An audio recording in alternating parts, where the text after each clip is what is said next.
Ouais. OK. Reprendre. Donc, bonjour et bienvenue dans une petite démo Gravity Sketch. Je vais regarder un peu avec vous aujourd'hui rapidement l'interface Gravity Sketch pour vous aider à partir un petit peu plus rapidement dans vos projets. Donc, je vais essayer de garder ça le plus bref possible. Première chose, quand on rentre dans Gravity Sketch, la première chose à faire, c'est vraiment s'assurer que on a bien rentré nos informations de base pour pouvoir avoir un bon lien avec finalement le landing pad qui va être la plateforme web qui va vous permettre de faire des exports et des imports d'éléments que vous allez avoir créés à l'intérieur du casque de réalité virtuelle. Donc, qu'est-ce qu'on va faire nous aujourd'hui? On va se faire un nouveau sketch qu'on va pouvoir rentrer directement à l'intérieur dedans. Et vous allez tomber dans une interface qui est complètement vide, enfin un environnement qui est complètement vide, un petit peu comme le mien ici. Si vous voyez, juste en avant de moi, on a finalement notre centre de l'univers qui est le 000, représenté par ces barres-là. Juste ici comme ça, fait qu'on voit que le bleu c'est Z, et ainsi de suite. Donc, je vais regarder rapidement avec vous les boutons, un peu comment on se promène, puis ensuite, on va, dans les prochaines vidéos, je vais vous montrer d'autres éléments jusqu'à ce qu'on est capable de réaliser des projets. Donc, on a deux manettes. On va bien sûr avoir une main qui est dominante, qu'on va généralement la droite pour les droitiers et la gauche pour les gauchers. On peut les changer dans les préférences. Moi, je vais faire une démo, bien sûr, droitier pour le moment. Donc, la main droite va dessiner et l'autre va avoir un peu comme toute la palette de couleurs qu'on pourrait faire la référence avec un artiste. Vous pouvez voir, il y a une petite onglet de couleurs ici. Quand on s'y approche, ça vient popper une petite affaire qui nous permet de choisir la couleur. Moi, je prends généralement une couleur très, très vive qui est contrastée avec mon background pour que ça me fatigue un petit peu moins les yeux. Puis après ça, on a les matériaux sur le côté. Moi, j'aime bien le tout parce que ça fait une petite ligne noire autour de notre peinture, un peu qu'on va laisser dans de la géométrie qu'on va créer. C'est un petit peu plus le fun à regarder, c'est un peu plus agréable. Fait que si on va comme ça, puis on pèse vers le fond, on s'en va vers les couleurs un peu plus foncées. Sinon, on est en train de monter un peu en saturation. On va avoir les presets ou les éléments les plus utilisés en bas, mais règle générale, je vais garder ça à ça. Donc, petit onglet ici. Maintenant, on va avoir, vous voyez que sur les manettes, on a des petits analogues, les genres de petits joysticks dessus. On a un à la droite, un à la gauche. Puis on va avoir deux boutons sur le corps de la manette sur les côtés.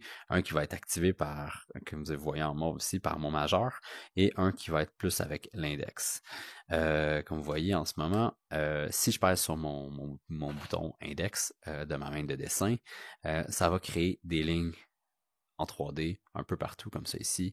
Très, très, très simple.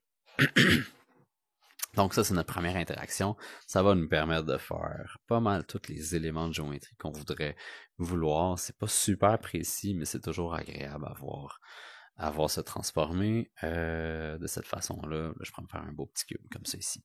Si on prend le bouton majeur, donc le bouton qui est en mauve un peu en ce moment sur le corps de ma manette, qui est activé par mon majeur, bien sûr, vous voyez qu'en s'approchant avec notre manette, il y a un petit genre de petit rond autour de la poignée. C'est un peu notre sphère pour attraper les objets. Fait que quand il y a un élément en rouge, puis on pèse sur le bouton majeur, ça vient qu'à les sélectionner puis à les prendre dans nos mains. Fait qu'on peut maintenant déplacer des objets de cette façon-là. Puis on peut faire, ok, mais là, finalement, ça va là. Ou on veut les enlever, mais là, on peut faire de la nouvelle géométrie, puis ainsi de suite. On peut les déplacer dans l'environnement, on peut les tordre. Pas les tordre, mais on peut les rotater, pour utiliser le pire terme au monde, dans l'environnement de cette façon-là.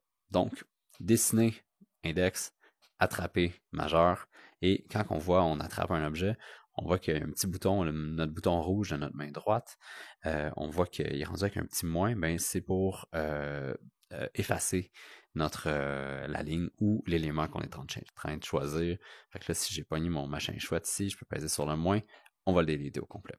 Quand on est en mode quand on ne sélectionne rien, le bouton rouge devient un retour à l'arrière ou le bon vieux undo qu'on apprend et qu'on aime en général. Donc, si je veux prendre des objets, j'ai delete, j'ai fait une erreur, je passe sur le undo, ça va revenir.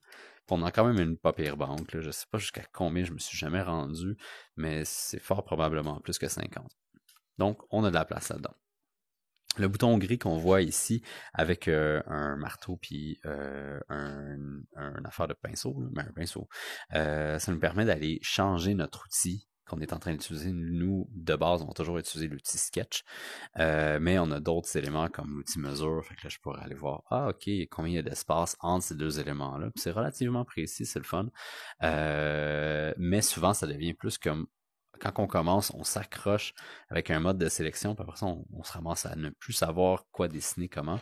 Donc, le meilleur truc, si on tombe avec un mode qu'on ne comprend pas, double-clic sur le gris, on va revenir au mode dessin. Fait que c'est un petit peu un raccourci pour revenir à ces éléments-là.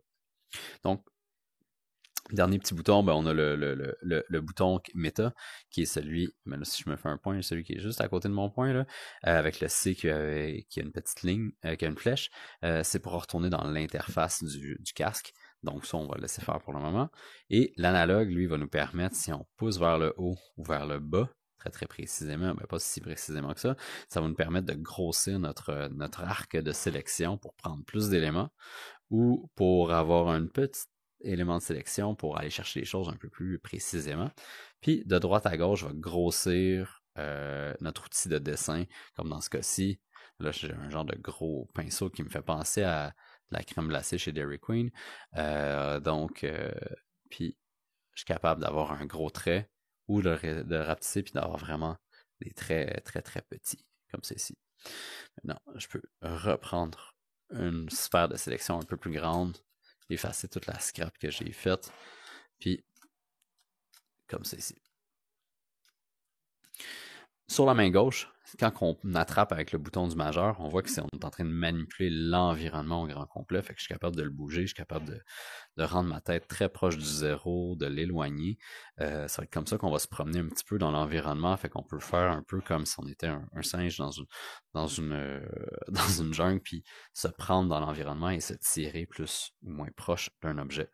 Si on utilise les deux majeurs en même temps, on va changer le zoom de finalement l'échelle de notre dessin. Fait que là, en ce moment, j'étais à 27%.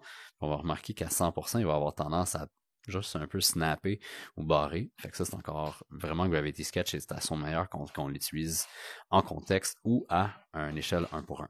Donc, si j'ai besoin de zoomer out un peu puis dessiner quelque chose avec des grands traits, là, ma ligne est très petite, là. Dessiner avec des grands traits pour me faire un objet, ben, je peux aller reculer dans l'environnement. Là, je suis en train de faire genre de, je sais pas quoi, un tas de lignes. Puis, si j'ai besoin après ça de revenir à une échelle 1-1, ben là, je peux le scaler à 100%. Fait que ça va nous donner ça qu'on peut manipuler. Le bouton en haut ici, le bouton de l'index de la main non dominante, il sert à rien pour le moment. Il va être utile à d'autres moments donnés, mais pour le moment, c'est juste pour enlever du stress. Bouton bleu va aller chercher dans tous les menus paramètres de l'environnement et du fichier un peu. On va le regarder dans le prochain vidéo. Et le bouton mauve, ça va être tous nos outils de dessin. Fait qu'on va avoir les outils de ligne comme qu'est-ce que je suis en train d'utiliser en ce moment.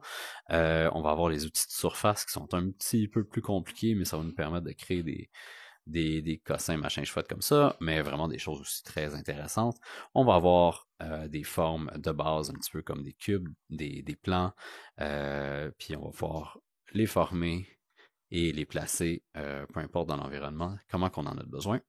Puis finalement, on va avoir l'outil texte. C'est un petit peu plus rare que j'utilise, mais encore là, ça peut être utile.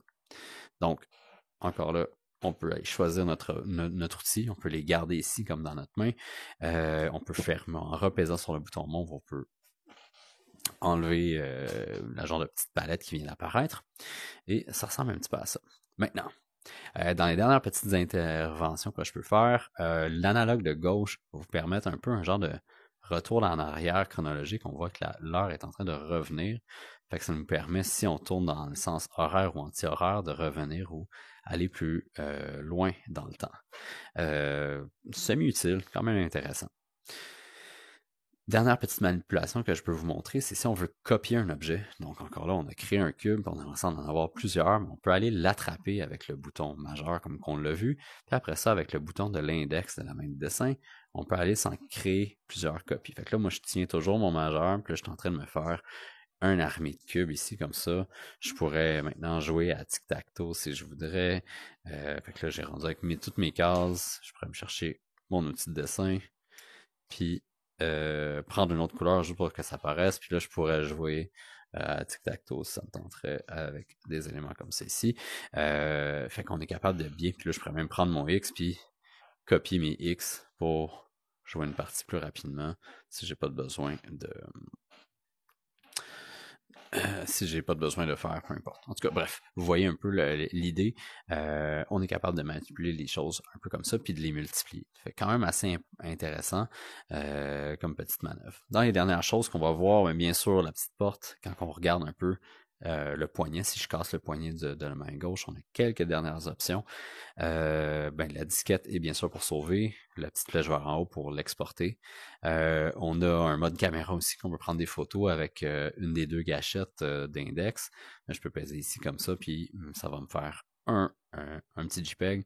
Je pourrais changer la focale. Il y a quelques petits settings comme ça qui sont intéressants. Quand j'ai terminé, je pèse sur le crochet. Il y a le menu d'aide, mais bien sûr, il va être en anglais. Et finalement, la petite porte pour retourner dans l'environnement de base, comme c'est ici. Fait que ça fait pas mal le tour de la petite vidéo que je voulais faire. J'espère que j'ai été simple, concis et efficace. Bonne journée!